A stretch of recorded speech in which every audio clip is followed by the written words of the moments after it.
पीछे ये भीड़ देख रहे हैं, भीड़ नहीं है, एक्चुअल ये लोग हमारे गेस्ट टीचर हैं जो अपनी मांगों को लेकर कई दिनों से धरना प्रदर्शन कर रहे हैं और आज सचिवालय कूच कर रहे हैं। उसी पेशकश के थ्रू ये लोग परेड ग्राउंड से लेकर सचिवालय तक वॉक कर रहे हैं और बहुत ही वेल मैनेज्ड तरीके से वॉक कर रहे हैं।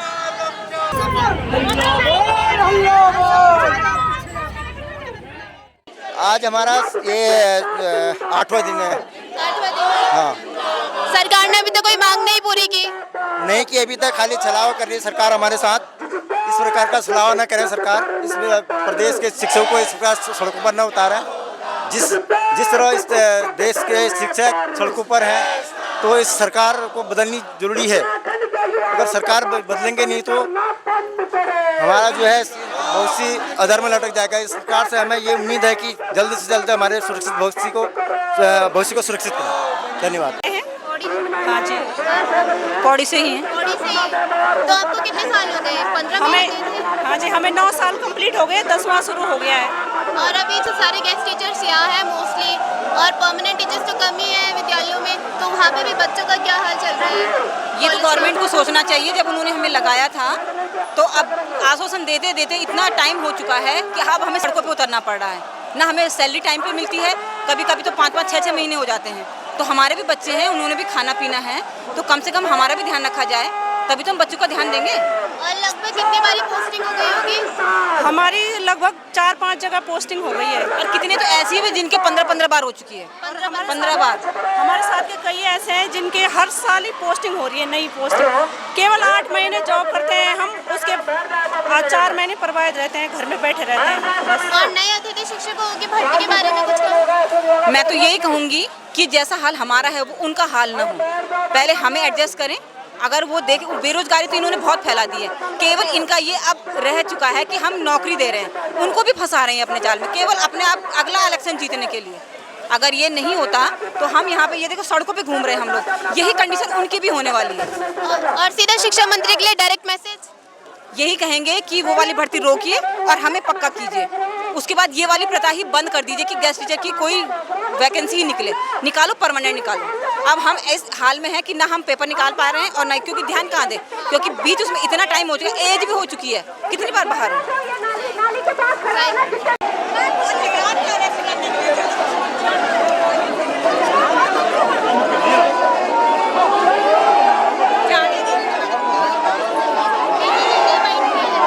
से हम कार्यरत हैं और आज स्थिति ऐसी है कि मतलब सरकार हमारे पदों को सुरक्षित नहीं कर रही है। और सबसे बड़ी बात यह है, अभी तक इससे पहले है जो 2000 में शिक्षा बंधु लगे हैं, और 2000 में शिक्षा बंधु लगे हैं तो ग्राम स्तर पर लगे हैं, और आज स्थिति ऐसी है कि हम राज्य स्तरीय मेरिट से चयनित हुए हैं, और आज ऐसी स्थिति बनी हुई है कि सरकार हमारे पदों को सुरक्षित नहीं कर रही है। और सबसे बड़ी बात यह है कि हमारे पदों पे कोई भी नियमित शिक्षक है जो आ जाता है और हमें झोला उठा के फिर चलना पड़ता है कहीं दूसरी जगह पे। तो सबसे बड़ी विडम्बना ये है कि सरकार को हमारे भविष्य को सुरक्षित करना चाहिए। और सबसे बड़ी बात यह है कि इसमें सबसे पहले हम ये देखना चाहिए सरकार को कि भाई ठीक है, हम दुर्गम से अति दुर्गम विद्यालय में बने हुए हैं, और उसमें जो है हमारे पद अगर सुरक्षित नहीं होते हैं, सबसे बड़ी बात यह है कि भाई उसमें बच्चों का भविष्य भी प्रभावित हो रहा है। हमारा कहीं ना कहीं, क्यों हमारे अपना परिवार है और हमारे बच्चों का भविष्य कौन सुरक्षित करेगा? हम तो बच्चों को भविष्य सुरक्षित कर रहे हैं, ठीक है, लेकिन हमारे बच्चों को सुरक्षित भविष्य नहीं हो पा रहा है। इसके लिए कौन उत्तरदायी है? सरकार उत्तरदायी है, लेकिन सरकार फिर भी ये देख रही है। हम हर समय किसी न किसी प्रकार से देहरादून में आंदोलनरत हैं और होते रहते हैं, लेकिन सबसे बड़ी बात यह है कि भाई ये सरकार आखिर क्यों नहीं करना चाहती? क्या इसका पीछे इसका वजह क्या है? तो हम ये चाहते हैं, सरकार से हमारी पूर्ण मांग ये है कि सरकार हमारे भविष्य को सुरक्षित करे, ताकि हम अपने भी और हमारे जो विद्यालय में कार्यरत जो बच्चे हैं उनका भविष्य सुरक्षित हो सके। इतनी सरकार से हमारी प्रार्थना है। और अगर फिर भी सरकार नहीं करती है तो हम इसी प्रकार से सड़कों में उतरेंगे और इस प्रकार से विरोध अपना है जो वो लगातार प्रदर्शित करते रहेंगे। धन्यवाद। अभी हमारी सरकार से मांगे हैं कि एक ही मांग है कि हमारे भविष्य को सुरक्षित किया जाए, लेकिन सरकार हमारी बात सुनने को तैयार नहीं है, इसलिए हमें सड़कों पे उतरना पड़ रहा है। आज हमारा सचिवालय घेराव का प्रोग्राम है। सरकार जब तक हमारी मांग नहीं मानेगी तब तक हम यहाँ से वापस मांग मनवा के ही जाएंगे और अपना शासनादेश लेकर ही यहाँ से जाएंगे।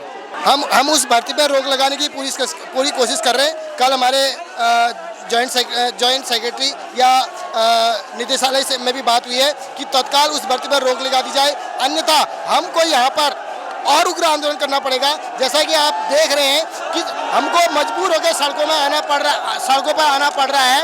और अगर सरकार हमारी मांग अभी भी अगर हमारी मांगों को नहीं मानती है तो हम आज से इसी सड़क पर अपना रात और दिन यहीं पर रहेंगे।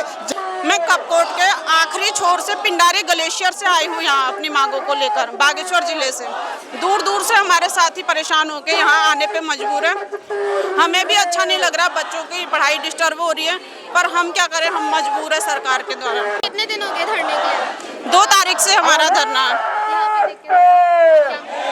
2 तारीख से धरना है हमारा। हमारी सुरक्षित भविष्य के लिए हम धरना कर रहे हैं, क्योंकि 10वां साल लग गया हमें, 9 साल पूरे हो गए। सरकार ने हमारे भविष्य के लिए कुछ भी नहीं सोचा। जून का वेतन नहीं दिया जा रहा, कई सारी हमारी समस्याएं हैं। हमारे जो प्रभावित साथी है, जैसे सरकारी टीचर आते हैं, हम प्रभावित हो जाते हैं तो बाहर चले जाते हैं। इसलिए हमारे सुरक्षित भविष्य के लिए, हमारे बच्चों को पालने के लिए हम रोड पे आने पे मजबूर हो गए, क्योंकि सरकार हमारी एक नहीं सुन रही आजकल। कितनी बार 2015 से हमने धरना दिया, तब से वादा करने में झूठा वादा सरकार किए जा रही है, जिसमें हम बहुत परेशान हो गए हैं। अपनी रोजी रोटी की समस्या आ गई। पब्लिक स्कूल वाले भी जून में हमें थोड़ी ना रखेंगे। 1 महीने का वेतन भी रोका है हमारा, मई का भी काट दिया, 5 दिन का छुट्टियों का काट दिया। दीर्घ